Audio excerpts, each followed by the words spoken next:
Buenos días. Bueno, la impresión del... No vamos a llamarle programa de gobierno, porque no ha sido un programa, ha sido un discurso más al estilo de Rajoy, volando en las musas, pero sin bajar a la realidad y a medidas concretas. Es preocupante en algunos aspectos el desconocimiento que denota de Aragón, porque ha habido, de las pocas medidas concretas que ha planteado, algunas de ellas se llevan muchos años ya llevando a cabo en esta comunidad autónoma, y sí que es preocupante, que lo definiría con una frase.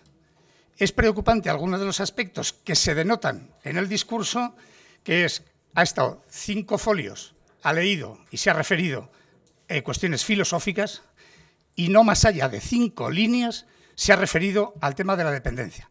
Eso es preocupante en cuanto que puede denotar, desde luego, que la famosa colaboración público-privada que plantea en los servicios sociales sea más bien un intento de sustitución de esos temas.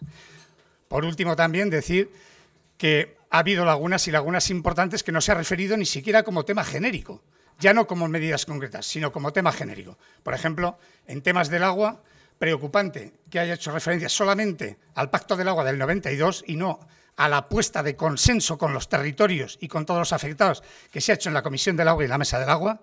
Eso es muy preocupante. Preocupante es que no se haya referido para nada al Plan Hidrológico Nacional, muy preocupante, y a los trasvases y a la defensa del agua del Ebro. Ese tema también es muy preocupante. Preocupante es que sectores estratégicos dentro del tema energético y para una zona como es el tema del carbón tampoco se ha referido, y que, por último, en temas tan fundamentales como el empleo, donde el Partido Socialista estaba y ha manifestado siempre la idea de echar una mano para llegar a acuerdos, se ha referido simplemente como un problema. Sí que ha diagnosticado que es un problema, pero no ha planteado ni una sola solución concreta.